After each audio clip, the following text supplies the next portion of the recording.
Hello guys, welcome back to my channel Katha's diary. আপনারা সবাই কেমন আছেন? আশা করি খুবই ভালো আছেন। তো অনেক কষ্টে ধরা গেছে মাছের রানী ইলিশকে। তো চলুন দেখিনি মাছের রানীকে দিয়ে আজকে কি রেসিপি তৈরি করে নিচ্ছি। So let's jump into the video.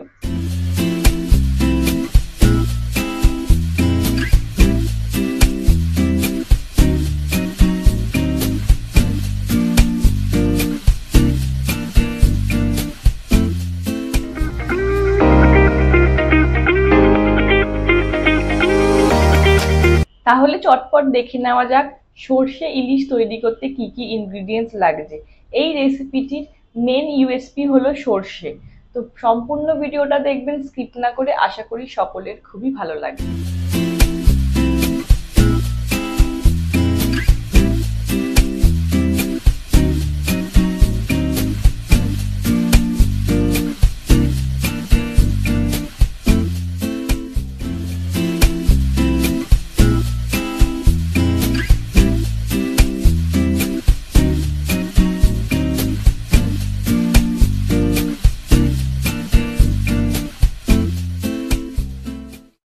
আমি এখানে নিয়ে নিয়েছি 5 পিস ইলিশ,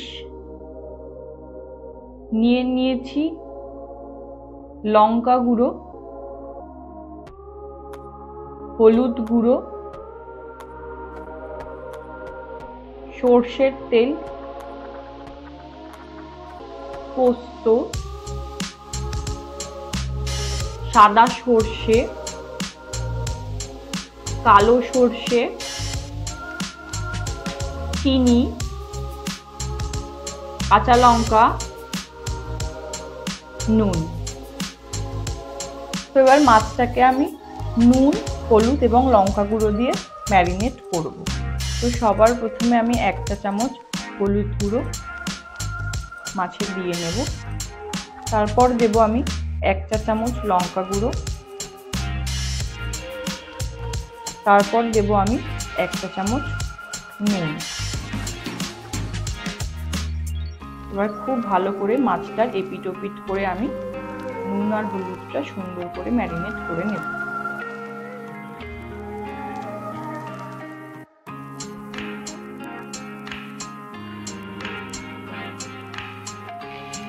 সুন্দর করে মাছগুলোকে ঘুরিয়ে ফিরিয়ে আমি ম্যারিনেট করে নিচ্ছি। এবার সর্ষের যে স্মুথ পেস্টটা হয় সেটা তৈরি করে নেব। তো একটা মিক্সার গ্রাইন্ডারের মধ্যে আমি নিয়ে নিচ্ছি 2 চা চামচের মতন কালো সর্ষে,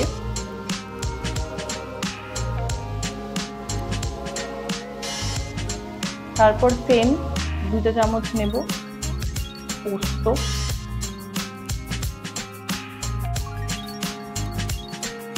একইভাবে সাদা সর্ষেও নেব 3 চা চামচের মতন। সাদা সর্ষের পরিমাণটা একটু বেশি লাগে। তারপর দেব 1 চা চামচের মতন নুন আর দেব কিছু কাঁচা লঙ্কা। কাঁচা লঙ্কা আপনি আপনাদের টেস্ট অনুযায়ী বাড়িয়ে বা কমিয়ে নিতে পারেন। এবার সবকটা জিনিস দিয়ে ব্লেন্ড করে একটা ক্রিমি পেস্ট তৈরি করে নেব। পেস্ট করার সময় একটা জিনিস মাথায় রাখতে হবে, প্রথমেই কোনো রকম জল আমি অ্যাড করছি না। তারপর অ্যাড করব আমি 1 চা চামচের মতন হলুদ গুঁড়ো। পেস্টটাকে একটু লিকুইড করার জন্য আমি এখানে অ্যাড করছি 2 চা চামচের মতন জল। আরও একবার ব্লেন্ডারে দিয়ে খুব ভালোভাবে ব্লেন্ড করে নেব। ব্লেন্ড করে খুব ভালো একটা স্মুথ পেস্ট তৈরি করে নিয়েছি। সেটাকে একটা বড় মিক্সিং বলে ট্রান্সফার করে নেব। তো সর্ষের মিক্সটা আমি বাটিতে ঢেলে নিয়েছি। এবার আমি এক এক করে প্রথমে অ্যাড করছি আমি 1 চা চামচের মতন চিনি।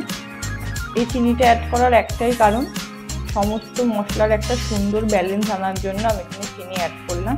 তারপর অ্যাড করছি আমি 2 চা চামচ সর্ষের তেল। এবার এই সর্ষের তেলটার সাথে এই মিক্সচারটা আমি মিক্স করে নেব। তো সর্ষে দিয়ে যে পেস্টটা তৈরি করে নিয়েছিলাম সেটা আবার এখন আমি মাছগুলোর ওপর কোট করে নেব। মাছগুলোকে আমি উল্টে দিয়ে সেমভাবে এই পিঠেও কোটিংটা লাগাবো। এই ব্যাটারটা মাছের এই পিঠটায়ও স্প্রেড করে দিচ্ছি। তা আমি এখানে কড়াইতে 50 গ্রামের মতন তেল দিয়ে নিয়েছি। এবার একটা একটা করে মাছ এই তেলে আমি অ্যাড করব।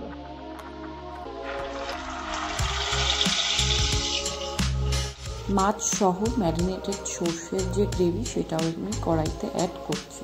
একদম লো ফ্লেমে গ্রেভি এবং মাছগুলোকে খুব ভালো করে কুক করে নেব।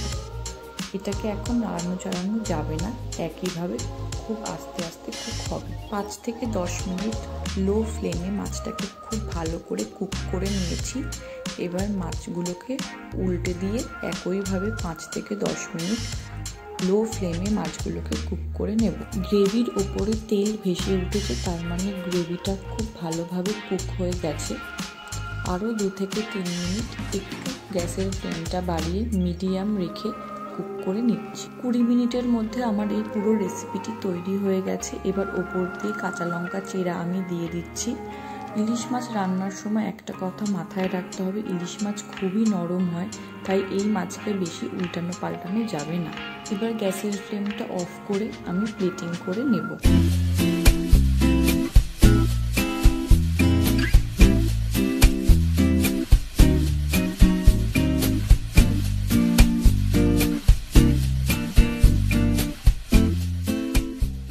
তো দেখতেই পারলেন আজকে আমার চ্যানেলের মোস্ট রিকোয়েস্টেড ভিডিও সর্ষে ইলিশ। এই রেসিপিটি আমি আমার মতন করে তৈরি করলাম এবং সেটা আপনাদের সকলের সাথে শেয়ার করলাম। ভালো লাগলে অবশ্যই বন্ধুদের সাথে শেয়ার করে দেবেন, ভিডিওটা লাইক করে দেবেন এবং যে সকল বন্ধু আমার চ্যানেলের ভিডিও দেখেন কিন্তু সাবস্ক্রাইব করেননি, তাদের সকলের কাছে আমার একটি রিকোয়েস্ট রইল যে প্লিজ চ্যানেলটি সাবস্ক্রাইব করে দেবেন এবং পাশে থাকা বেল আইকনটা প্রেস করতে ভুলবেন না। Thanks for watching, by.